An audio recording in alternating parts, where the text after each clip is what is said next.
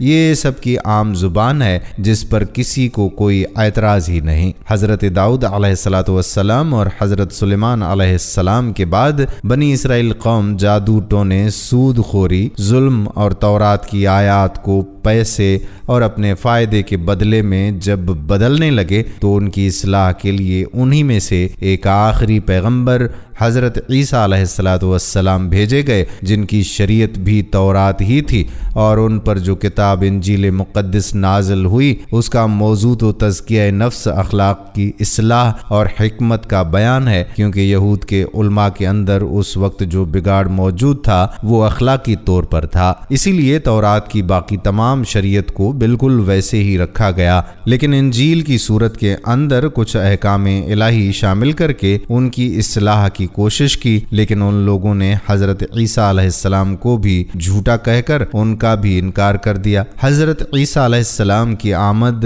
آج سے تقریباً 2000 سال پہلے ہوئی تھی، اور اس کے بعد نبوت بنی اسرائیل کے اندر ختم ہو گئی، اور وہاں سے نبوت حضرت ابراہیم علیہ السلام کے دوسرے بیٹے حضرت اسماعیل علیہ السلام کی نسل کے اندر منتقل ہو گئی، اور یہی وجہ ہے کہ یہود اللہ کے رسول صلی اللہ علیہ وآلہ وسلم اور دین اسلام کے شدید مخالف اور دشمن ہیں، کیونکہ اللہ کے رسول صلی اللہ علیہ وآلہ وسلم کی بنو اسماعیل کے اندر آمد سے ان کی خاندانی مذہبی قیادت یا پھر بنو یعقوب کی قیادت ختم ہو گئی، اور امت مسلمہ کا ٹائٹل بنی اسرائیل سے بنو اسماعیل کی طرف منتقل ہو گیا، اور آج تک ان لوگوں کو اللہ کے فیصلے پر بھی اعتراض ہے۔ ناظرین، اگر زبور کے متعلق باقی مذاہب کی رائے کی بات کی جائے تو اسلام میں زبور داؤد علیہ السلام پر نازل ہوئی، اور یہ 4 آسمانی کتابوں میں سے ایک ہے۔ زبور 4 آسمانی کتابوں قرآن کریم، انجیل اور تورات سے دوسرے نمبر پر نازل ہوئی۔ مسیحیت میں زبور کے مزامیر کو داؤد کے گیت سمجھا جاتا ہے جو انہوں نے خدا کی شان میں بنائے۔ یہ عہد نامہ قدیم کا حصہ ہیں اور اکثر مواقع پر پڑھے جاتے ہیں۔ زبور کو خدا کا کلام سمجھا جاتا ہے، لیکن ان کو خدا کی قدرت سے داؤد علیہ السلام نے خود بنایا۔ یہودیت میں زبور تنخ کا حصہ ہے۔ اس کے کئی مزامیر داؤد علیہ السلام کے بنائے گئے سمجھے جاتے ہیں، اور کئی سلیمان علیہ السلام کے بنائے ہوئے۔ حمدیہ مزامیر کو عبادت میں پڑھا جاتا ہے۔ ناظرین، زبور مزامیر کے 5 مجموعوں پر مشتمل ہے۔ پہلا مجموعہ گیت 1 تا 41 تک ہے، دوسرا مجموعہ گیت 42 تا 72 تک ہے، تیسرا 73 سے 79 تک ہے، چوتھا مجموعہ گیت 90 سے 106 تک ہے، پانچواں مجموعہ گیت 107 تا 150 تک کے مزامیر پر مشتمل ہے۔ اس کتاب کی تصنیف و تالیف کے زمانے کا اندازہ 586 تا 1440 قبل مسیح کے درمیان کا ہے۔ اس کتاب کے زیادہ تر مزامیر داؤد علیہ السلام سے منسوب ہیں، اس لیے بعض لوگ اسے داؤد علیہ السلام کی تصنیف بتاتے ہیں۔ بائبل کے علماء اس کتاب کے 150 میں سے 73 گیت داؤد علیہ السلام سے منسوب کرتے ہیں، 9 قورح سے منسوب کرتے ہیں، 2 کو سلیمان علیہ السلام سے منسوب کرتے ہیں، 1 کو ایتان سے منسوب کرتے ہیں، 1 کو ہیمان سے منسوب کرتے ہیں، 1 کو موسیٰ سے منسوب کرتے ہیں۔ 12 کو آصف سے یعنی جو لاویوں کے گھرانے سے تھا ان سے منسوب کرتے ہیں۔ 51 مزامیر ایسے ہیں جن کے تخلیق کاروں کے نام معلوم نہیں۔ انجیل میں کتاب اعمال باب نمبر 4 آیت نمبر 25 اور کتاب عبرانیوں باب 4 آیت نمبر 7 کے مطابق مزامیر 2 اور 95 داؤد علیہ السلام کی تخلیق بتائے جاتے ہیں۔ بعض مزامیر کے شروع میں موسیقاروں کے لیے راگ اور سر کی رہنمائی کے سلسلے میں کچھ ہدایات عبرانی زبان میں درج ہیں جن کا کوئی واضح مطلب سمجھ میں نہیں آ سکا۔ ان گیتوں اور نظموں کے مضامین کی مختلف اقسام ہیں، مثلا شخصی یا ذاتی گیت، دعائیں اور مناجات، عبادت کے مواقعوں کے لیے، تاریخ سے متعلق، خدا کی حمد و ثنا کے لیے، توبہ اور استغفارات کے لیے، مسیح علیہ السلام سے متعلق اور خداوند کی عظمت سے متعلق وغیرہ۔ مزمور 51 داؤد علیہ السلام کی توبہ اور استغفار سے متعلق ہے۔ مزمور 1 آیت 1 کے الفاظ تقریباً وہی ہیں جو انجیل کے مطابق حضرت عیسیٰ علیہ السلام سے منسوب ہوتے ہیں جو اس وقت انہوں نے اپنی زبان سے ادا کیے۔ وہ الفاظ انجیل میں کچھ اس طرح سے ہیں کہ اے میرے خدا تو نے مجھے کیوں چھوڑ دیا۔ متی کی انجیل باب نمبر 22 آیت 45، مرقس کی انجیل باب نمبر 15 آیت نمبر 26 میں یہی الفاظ کچھ اس طرح سے ہیں کہ الوہی الوہی لما شبقتنی۔ اس کتاب کے کئی مزامیر یہودی عبادتوں میں بڑے احترام کے ساتھ گائے اور پڑھے جاتے ہیں۔ مسیحی بھی ان گیتوں یعنی مزامیر کو اپنے عبادتی جلسوں اور اپنی دعاؤں میں پڑھتے ہیں اور اسے روحانی فیض کا باعث بتاتے ہیں۔ ان مزامیر کے متعلق مسیحیوں کا عقیدہ ہے کہ وہ یسوع مسیح کے دکھوں خصوصاً ان کی صلیبی موت کے متعلق ہیں۔ انہی کی وجہ سے وہ آپ کے ابن داؤد کہلائے جانے کے باعث آپ کی ابدی بادشاہی اور جاہ و حشمت کی طرف اشارہ کرتے ہیں۔ اس کتاب میں بھی اللہ تعالیٰ کو بطور خالق کے کائنات پیش کیا گیا ہے۔ کائنات کو اس کی صنعت گری کہا گیا ہے اور اس کے عجائبات کی طرف بھی بہت ہی دلکش انداز میں اشارے کیے گئے ہیں، یعنی آسمان، اجرام میں فلکی، زمین، سمندر، درخت، موسم، حیوانات، طیور، بھیڑ بکریاں اور مچھلیاں وغیرہ وغیرہ۔ بعض مزامیر انسان کے مقام اور انجام، مسیح علیہ السلام کی ایذا کشی اور صلیبی قربانی سے متعلق سمجھے جاتے ہیں۔ بعض بنی اسرائیل کے مصر کی غلامی سے نجات پانے اور ان کی صحرا نوردی اور ان کے عروج و زوال سے متعلق ہیں۔ ان سب سے یہ ظاہر کرنا مقصود ہے کہ اللہ تعالیٰ کبھی اپنے نیک بندوں کو فراموش نہیں کرتا، اپنے نیک بندوں کو تنبیہ یعنی وارننگ ضرور دیتا ہے اور مصیبت سے نجات کا انتظام بھی خود کرتا ہے۔ زبور کا مزمور 23 جس کے الفاظ کچھ اس طرح سے ہیں کہ خداوند ہی میرا چوبان ہے، عام طور پر ہر مسیحی اور یہودی کی زبان پر یہ رہتا ہے اور خطرے اور مصیبت کے وقت بکثرت پڑھا جاتا ہے۔ ناظرین، اب بات کرتے ہیں زبور میں نبی کریم صلی اللہ علیہ وآلہ وسلم کی بعثت کے حوالے سے، پیش گوئی کے حوالے سے۔ قرآن مجید میں رسول اللہ صلی اللہ علیہ وآلہ وسلم کی صداقت کے متعدد دلائل بیان ہوئے ہیں۔ ان میں سے ایک دلیل جو بار بار دہرائی جاتی ہے وہ یہ ہے کہ پچھلے صحیفوں میں آپ کی آمد کی متعدد پیش گوئیاں بیان ہوئی ہیں اور بلا شبہ آپ ان صحیفوں میں بیان کردہ انبیاء علیہم السلام کی پیش گوئیوں کا واحد مصداق ہیں۔ تاہم جس پیش گوئی کا ہم نے ذکر کیا ہے وہ زبور کے ایک دوسرے مزمور زبور 118 میں آئی ہے۔ یہ مزمور حضرت داؤد علیہ السلام کی عین حالت حج میں کہا گیا ہے۔ اس مزمور کے کئی حصے ہیں۔ خداوند کا شکر کرو کیونکہ وہ بھلا ہے اور اس کی شفقت ابدی ہے۔ اسرائیل اب کہے اس کی شفقت ابدی ہے۔ ہارون کا گھرانہ اب کہے اس کی شفقت ابدی ہے۔ خداوند سے ڈرنے والے اب کہیں اس کی شفقت ابدی ہے۔ یہ ابتدائی آیات یعنی 1 تا 4 اللہ کی حمد پر مشتمل ہیں، جبکہ آخری آیت یعنی 29 میں بھی یہی حمدیہ مضمون دہرایا گیا ہے۔ یہی حمدیہ انداز زبور کی وجہ شہرت بھی ہے۔ پھر آیت نمبر 5 سے 18 تک وہ یہ بیان کرتے ہیں کہ کس طرح ان کے دشمنوں نے ان کو گھیر لیا تھا اور فلسطین کی تمام قومیں ان کے خلاف ہو گئی تھیں، مگر انہوں نے اللہ سے مدد مانگی اور اسی پر بھروسہ رکھا تو اللہ نے انہیں ان دشمنوں سے نجات عطا فرما دی۔ پھر وہ اپنے لیے اس مزمور میں ایک عظیم پیشگوئی کرتے ہیں کہ وہ اپنے تمام دشمنوں کو شکست دیں گے اور ان کو مارنے والوں کی تمام تر کوششوں کے برخلاف وہ زندہ رہیں گے اور اللہ کی حمد کرتے رہیں گے۔ کس طرح وہ ایک سخت آزمائش سے تو گزرے مگر آخرکار اللہ نے انہیں بچا لیا۔ فرماتے ہیں میں نے مصیبت میں خداوند سے دعا کی، خداوند نے مجھے جواب دیا اور کشادگی بخشی۔ خداوند میری طرف ہے، میں ڈرنے کا نہیں۔ انسان میرا کیا کر سکتا ہے؟ خداوند میری طرف میرے مددگاروں میں ہے، اس لیے میں اپنے عداوت رکھنے والوں کو دیکھ لوں گا۔ خداوند پر توکل رکھنا انسان پر بھروسہ رکھنے سے بہتر ہے۔ خداوند پر توکل رکھنا امراء پر بھروسہ رکھنے سے بہتر ہے۔ سب قوموں نے مجھے گرا لیا، میں خداوند کے نام سے ان کو کاٹ ڈالوں گا۔ انہوں نے مجھے گھیر لیا، بے شک گھیر لیا، میں خداوند کے نام سے ان کو کاٹ ڈالوں گا۔ انہوں نے شہد کی مکھیوں کی طرح مجھے گھیر لیا، وہ کانٹوں کی آگ کی طرح بجھ گئے، میں خداوند کے نام سے ان کو کاٹ ڈالوں گا۔ تو نے مجھے زور سے دھکیل دیا کہ گر پڑوں، لیکن خداوند نے میری مدد کی۔ خداوند میری قوت اور میرا گیت ہے، وہی میرا نجات ہوا۔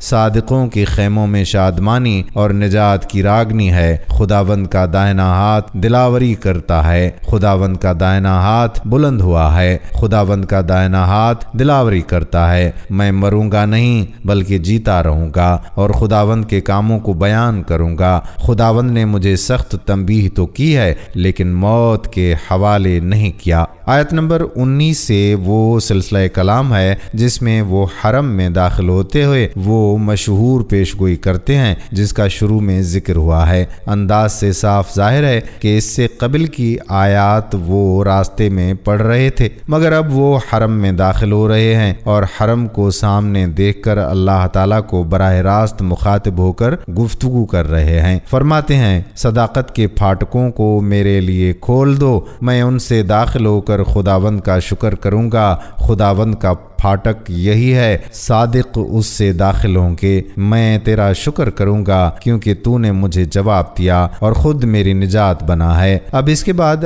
حرم کے سامنے کھڑے ہو کر حجر اسود کو دیکھ کر فرماتے ہیں کہ یہ وہی پیش گوئی ہے جس کا ذکر سیدنا مسیح نے کیا ہے۔ جس پتھر کو معماروں نے رد کیا وہی کونے کے سرے کا پتھر ہوگا، یہ خداوند کی طرف سے ہوا اور ہماری نظر میں عجیب ہے۔ یہ وہی دن ہے جسے خداوند نے مقرر کیا، ہم اس میں شادمان ہوں گے اور خوشی منائیں گے۔ آہ اے خداوند بچا لے، آہ اے خداوند خوشحالی بخش۔ اس کے بعد سرکار دو عالم صلی اللہ علیہ وآلہ وسلم کی آمد کی پیشگوئی اس طرح سے کرتے ہیں۔ مبارک ہے وہ جو خداوند کے نام سے آتا ہے، ہم نے تم کو خداوند کے گھر سے دعا دی ہے، یہوہ ہی خدا ہے اور اسی نے ہم کو نور بخشا ہے۔ قربانی کو مذبح کے سینگوں سے رسیوں سے باندھو، تو میرا خدا ہے، میں تیرا شکر کروں گا، تو میرا خدا ہے، میں تیری تمجید کروں گا۔ خداوند کا شکر کرو کیونکہ وہ بھلا ہے اور اس کی شفقت ابدی ہے۔ ابھی بیان کردہ الفاظ پر غور کیجئے۔ مبارک ہے وہ جو خدا کے نام سے آتا ہے۔ آیت نمبر 26۔ ہر قرینہ اس بات کا گواہ ہے کہ آنے والی ہستی نبی کریم صلی اللہ علیہ وآلہ وسلم کی ہستی ہے اور یہ الفاظ حرم مکہ میں ادا کیے جا رہے ہیں۔ اس کا سب سے بنیادی قرینہ یہ ہے کہ حضرت داؤد علیہ السلام کے زمانے میں ابھی ہیکل سلیمانی کی تعمیر نہیں ہوئی تھی، یہود کی کوئی مرکزی عبادت گاہ موجود نہیں تھی، مگر دیکھیے کہ اس مزمور میں خداوند کا پھاٹک یہی ہے۔ آیت نمبر 20، اور ہم نے تم کو خداوند کے گھر سے دعا دی ہے۔ آیت 26 کے الفاظ آتے ہیں۔ خداوند کا گھر دراصل بیت اللہ کا ترجمہ ہے۔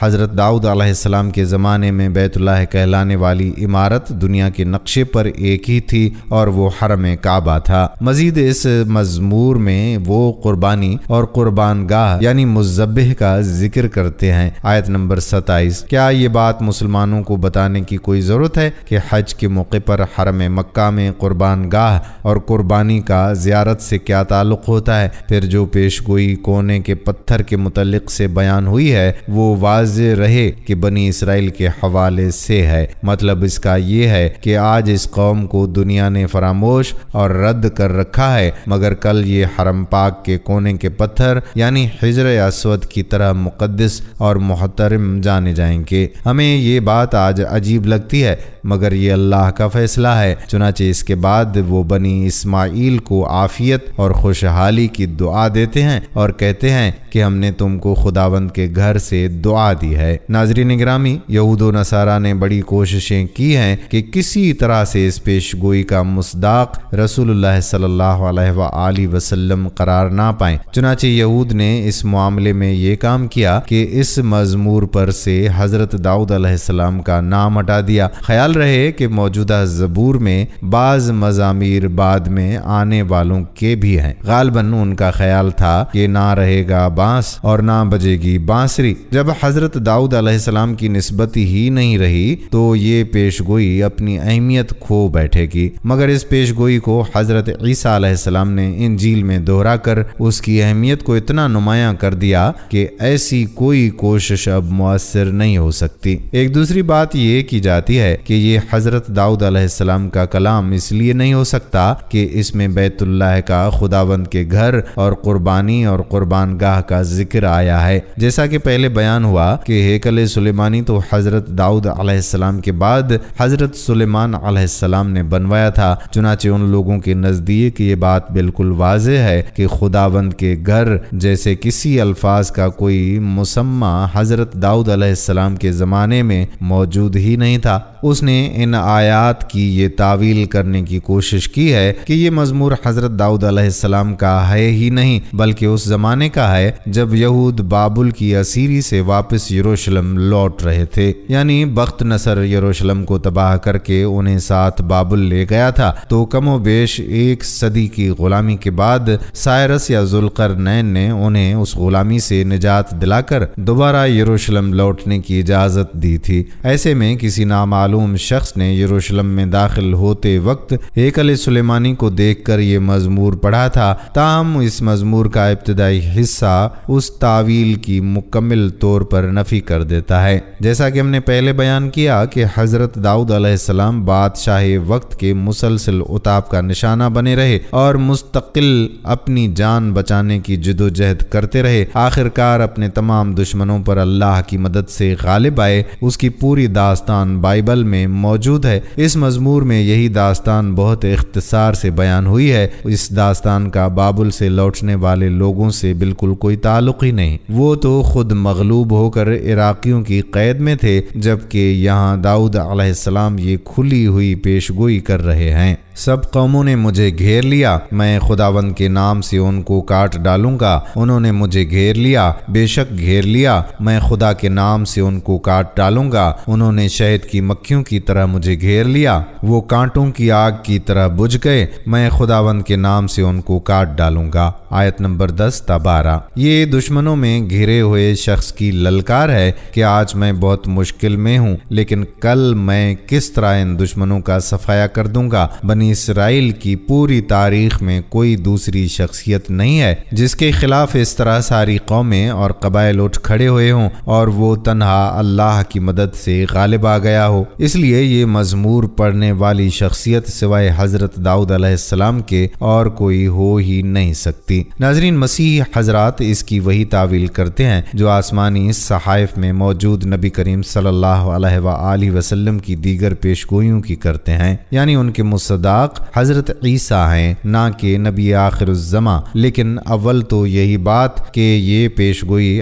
حرم مکہ میں کی گئی ہے اس بات کی کوئی گنجائش نہیں چھوڑتی کہ جس آنے والے کا ذکر ہے وہ نبی عربی کے علاوہ کوئی اور ہو۔ مگر اس سے زیادہ اہم بات یہ ہے کہ انجیل میں اس پیشگوئی کو نقل کرنے کے بعد اس کی جو شرح خود مسیح نے کی ہے اس کے مطابق ان کی اپنی زندگی اور ان کی قوم کسی طور پر اس پیش گوئی کا مصداق نہیں بن سکتی۔ مسیحی حضرات کہتے ہیں کہ اس پیش گوئی کا مصداق مسیح ہیں، جبکہ اکا دکا وہ مسلمان اہل علم جنہوں نے اس پیش گوئی کو موضوع بنایا ہے یہ کہتے ہیں کہ اس سے مراد ہمارے نبی ہیں۔ راقم یہ نقطہ نظر پیش کر رہا ہے کہ کونے کے پتھر کا مصداق کوئی فرد نہیں بلکہ قوم ہے۔ یہی بات حضرت داؤد علیہ السلام نے زبور میں بیان کی تھی اور یہی چیز انجیل میں سیدنا مسیح علیہ الصلوۃ والسلام نے بالکل کھول کر رکھ دی ہے، تاہم اس کے لیے انجیل کے بیان کو سمجھنا ہوگا۔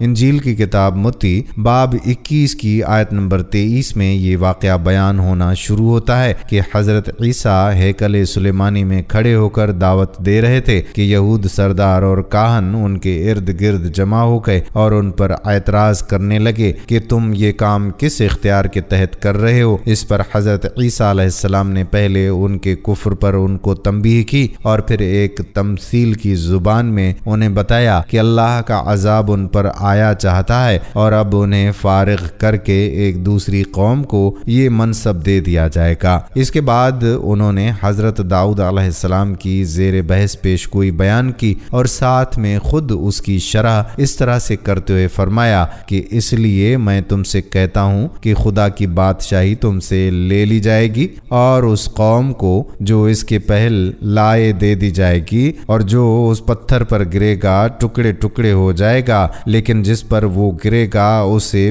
پیس ڈالے گا۔ اور جب سردار کہنوں اور فریسیوں نے اس کی تمثیلیں سنی تو سمجھ گئے کہ ہمارے حق میں کہتا ہے، اور وہ اسے پکڑنے کی کوشش میں تھے لیکن لوگوں سے ڈرتے تھے کیونکہ وہ اسے نبی جانتے تھے۔ حضرت عیسیٰ علیہ السلام نے صاف واضح کر دیا ہے کہ یہاں ایک قوم زیر بحث ہے، کوئی فرد نہیں، یعنی بنی اسرائیل کو اللہ تعالیٰ عذاب دے کر جب منصب امامت سے فارغ کر دیں گے تو وہ پتھر یعنی بنی اسماعیل جنہیں یہودی بے وقعت سمجھتے تھے کونے کے سرے کا پتھر ہو جائے گا۔ اب اگر یہ بات ذہن میں رہے کہ پیش گوئی کرنے والے نبی داؤد علیہ السلام حرم میں کھڑے ہوئے ہیں تو پھر کونے کے پتھر سے مراد حجر اسود ہی ہو سکتا ہے جو حرم کے ایک کونے کے سرے پر نصب اس کا اہم ترین حصہ ہے۔ مطلب یہ ہے کہ بنی اسماعیل کی قوم جو ایک عام پتھر کی طرح غیر اہم تھی وہ ان قریب حجر اسود کی طرح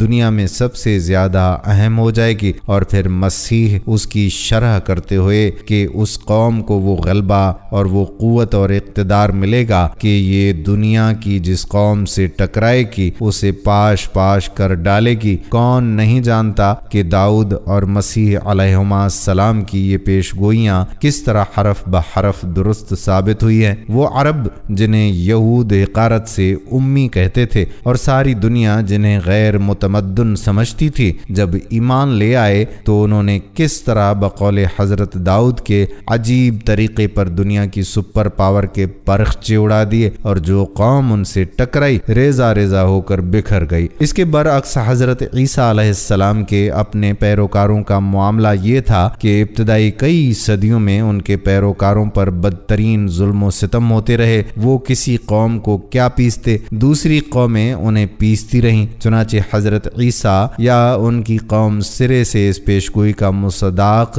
ہو ہی نہیں سکتی۔ مسیحی حضرات لاکھ زور لگا لیں، خود سیدنا مسیح علیہ السلام اس پیشگوئی کی جو شرح کر کے گئے ہیں وہ ان کی راہ کی سب سے بڑی رکاوٹ ہے۔ بلا شبہ اس پیشگوئی کا مصداق اگر کوئی ہے تو سرکار دو عالم صلی اللہ علیہ وآلہ وسلم کی ہستی ہے، اور آپ صلی اللہ علیہ وآلہ وسلم کی قوم یعنی صحابہ کرام ہیں۔ اللہ ان پر اپنی رحمتیں اور برکتیں نازل کرے اور ہمیں ان کے نقش قدم پر چلائے، آمین۔ ناظرین، اس بات سے ہم سب واقف ہیں کہ قرآن پاک کے علاوہ تمام آسمانی کتابوں میں تحریف کی جا چکی ہے۔ قرآن پاک اپنی اصلی حالت میں موجود ہے کیونکہ اس کی حفاظت کا ذمہ خود اللہ پاک نے لیا ہے۔ قرآن کریم وہ آسمانی کتاب ہے جس نے انسانی ضرورتوں کو پورا کیا۔ اللہ تعالیٰ کے فرمان کے مطابق یہ ہر قسم کی تحریف سے محفوظ ہے کیونکہ اسے محفوظ رکھنے کی ذمہ داری خود اللہ سبحانہ و تعالیٰ نے لی ہے۔ اسی طرح یہ بات بھی واضح ہے کہ ہمارے پاس جو قرآن کریم ہے یہ وہی قرآن ہے جس کو خداوند عالم نے ہمارے پیغمبر صلی اللہ علیہ وآلہ وسلم پر نازل کیا ہے، اور پوری تاریخ میں ہمیشہ یہ تحریف سے محفوظ رہا ہے۔ دوسری طرف قرآن کی حقانیت سے اسلام دشمن قوتیں خائف ہیں۔ غیر مسلم جہاد اور قتال سے متعلق آیات کو قرآن مجید سے حذف کرنا چاہتے ہیں۔ اسلام اور انسانیت کا دشمن امریکہ نے قرآن مجید میں تحریف کر کے ایک نئی کتاب شائع کی ہے جس کا نام مثلث التوحید رکھا ہے۔ اس کتاب کو ابھی کویت میں بیچا اور تقسیم کیا جا رہا ہے۔ اس سے صرف یہ بات ثابت ہوتی ہے کہ القرآن کس درجے ناقابل قابل تحریف اور ابدی طور پر کتاب محفوظ ہے، جس میں دراندازی کی ادنا کوشش خواہ وہ دنیا کی نام نہاد قوت عظمیٰ ہی کی طرف سے کیوں نہ ہو، ایک عام مسلمان کے سامنے بے نقاب اور بے اثر ہو جاتی ہے۔ قرآن مجید میں براہ راست یا بالواسطہ دراندازی کی کوششیں نزول قرآن کے وقت بھی ہوئیں اور اس کے بعد سے آج تک مسلسل ہو رہی ہیں، مگر اس کے علل رغم خدا کی یہ آخری کتاب محفوظ اتنے سینوں اور سفینوں میں منو ان نقش ہو چکی ہے اور روزانہ نقش ہوتی رہتی ہے کہ دنیا کی کوئی طاقت اسے مٹانے یا اسے بدلنے میں کبھی کسی بھی درجہ کامیاب نہیں ہو سکتی۔ دین اسلام الہی قوانین کا آخری کامل اور سب سے برتر نسخہ ہے، جو کامل طور سے فطرت اور انسان کی عقل کے مطابق ہے اور انسان کی سعادت و کمال کی ذمہ داری لیتا ہے۔ اس جاوید دین کا اصیل ترین ماخذ قرآن کریم ہے۔ گزشتہ آسمانی کتابوں میں تحریف واقع ہوئی ہے اور وہ کتابیں اس زمانے کی ضرورتوں کو پورا نہیں کر سکتی، لہٰذا اس زمانے میں ایسی کتاب ہونی چاہیے جو انسان کی زندگی کی ضرورتوں کو پورا کر سکے اور ہر طرح کی تحریف سے محفوظ ہو۔ قرآن کریم کلام وحی ہے جو جبرائیل فرشتے کے ذریعے حضرت محمد صلی اللہ علیہ وآلہ وسلم پر نازل ہوا ہے اور فوراً مومنین کے ذریعے تحریری صورت میں کاغذ پر لکھا گیا اور ذہنوں میں محفوظ کیا گیا۔ اس طرح نماز کے وقت خصوصاً رمضان المبارک میں تلاوت کے ذریعے اس کو محفوظ کیا گیا۔ عیسائیوں کی وحی صرف متعدد شہادتوں پر مبنی ہے، کیونکہ اس چیز کے برخلاف جس کا بہت سے عیسائی تصور کرتے ہیں، ہمارے پاس کوئی ایک بھی ایسی شہادت موجود نہیں ہے جو حضرت عیسیٰ علیہ السلام کی زندگی میں عینی شاہد کے طور پر موجود ہو۔ افسوس جبکہ بعض مسلمان قرآن کریم کو تحریف شدہ فکر کرتے ہیں اور ان کا عقیدہ ہے کہ اس مقدس کتاب کے بعض حصے میں تحریف اور بعض حصہ حذف ہو گیا ہے۔ بحیثیت مسلمان ہمیں اپنے اللہ کے فرمان پر مکمل یقین ہے اور قرآن کو کسی بھی طرف سے کوئی خطرہ نہیں ہے اور نہ ہی کبھی ہو سکتا ہے۔ قرآن کو اگر کوئی خطرہ تھا اور ہو سکتا ہے تو وہ صرف اس کے مخاطبین اور حاملین کی طرف سے ہے، جس کی شکایت خود پیغمبر قرآن نے اپنے رب کے حضور یوں کی ہے: اے میرے پروردگار، میری قوم نے اس قرآن کو ایک چھوڑی ہوئی چیز بنا دیا ہے۔ سورہ فرقان۔ قرآن حکیم اللہ کا مقدس کلام ہے اور اس میں آج تک کسی قسم کا کوئی تغیر و تبدل نہ ہو سکا اور نہ ہی اس میں کسی بھی ادنا ترین تبدیلی کی گنجائش ہے۔ قرآن پاک اللہ تعالیٰ نے فرشتہ جبرائیل علیہ السلام کے ذریعے اپنے آخری نبی محمد صلی اللہ علیہ وآلہ وسلم پر نازل کیا۔ حضرت محمد اسے یاد کر لیتے اور پھر اپنے اصحاب کو لکھوا لیتے تھے۔ صحابہ کرام رضوان اللہ علیہم اجمعین اسے یاد کر لیتے تھے، تحریر کر لیتے تھے اور نبی صلی اللہ علیہ وآلہ وسلم کے ساتھ دہرایا کرتے تھے۔ جب قرآن پاک کا نزول ہوا اس وقت سے اب تک ہمیشہ مسلمانوں کی ایک بڑی تعداد رہی ہے جنہوں نے پورا قرآن مجید لفظ باللفظ حفظ کیا ہے۔ ان میں سے تو بعض نے 10 برس کی عمر سے پہلے سارا قرآن حفظ کر لیا تھا اور یہ قرآن مجید کا معجزہ ہے کہ اس دوران میں اس کا ایک لفظ بھی تبدیل نہیں ہوا۔ حفظ و حفاظت کی یہ خوبی صرف قرآن مجید کے ساتھ خاص ہے اور دنیا کی کوئی اور کتاب اس خصوصیت کی حامل اور تحریف و تبدیل سے پاک نہیں۔ قرآن کریم جو 14 صدیاں پہلے نازل کیا گیا تھا، اس میں ایسے حقائق بیان کیے گئے ہیں جو حال ہی میں سائنسدانوں نے دریافت کیے ہیں یا انہیں تجرباتی طور پر ثابت کیا ہے۔ ان حقائق کے پیش نظر اس امر میں کوئی شک و شبہ نہیں رہتا کہ قرآن کریم اللہ تعالیٰ کا کلام ہے جو اس نے محمد صلی اللہ علیہ وآلہ وسلم پر نازل کیا، اور یہ کہ قرآن کو نبی یا کسی اور انسان نے تصنیف نہیں کیا۔ اس سے یہ ثابت ہوتا ہے کہ محمد صلی اللہ علیہ وآلہ وسلم اللہ کے حقیقتاً مبعوث نبی ہیں، کیونکہ یہ بات عقل سے بالا ہے کہ کوئی شخص جو 14 صدیاں پہلے ان حقائق کا علم رکھتا ہو جو حال ہی میں ترقی یافتہ ساز و سامان اور جدید ترین سائنسی طریقوں سے دریافت یا ثابت ہوئے ہیں۔ ہمیں چاہیے چاہیے کہ قرآن کی فکر کریں، اس قسم کی بے معنی خبروں کے بجائے قرآن کی تلاوت اور تدبر کو اپنا یومیہ مشغلہ بنائیں اور دوسروں کو بھی اس کی تلقین کریں۔ اللہ پاک ہم سب کو قرآن پاک پڑھ کر اس کو سمجھنے اور عمل کرنے کی توفیق دے، آمین ثم آمین یا رب العالمین۔ ناظرین گرامی، یہ تھی ہماری آج کی ویڈیو۔ ہم امید کرتے ہیں کہ ہماری آج کی ویڈیو آپ کو ضرور پسند آئی ہوگی۔ اگر ویڈیو پسند آئی ہے تو اس ویڈیو کو اپنے دوستوں کے ساتھ شیئر ضرور کر لیں، لیکن اس سے پہلے ہمارے چینل کو سبسکرائب کر لیں اور ساتھ لگے بیل کے بٹن کو بھی پریس کر لیں تاکہ آپ کے پاس آنے والی مزید معلوماتی ویڈیوز کا نوٹیفیکیشن بر وقت پہنچتا رہے۔ سبسکرائب کے ساتھ ساتھ ویڈیو کو لائک بھی کریں۔ اپنی قیمتی رائے کا اظہار کمنٹ سیکشن میں ضرور کریں۔ کمنٹس میں آپ اپنے سوالات بھی ہم تک پہنچا سکتے ہیں۔ اللہ تعالیٰ آپ کو اپنی حفظ و امان میں رکھے، آمین۔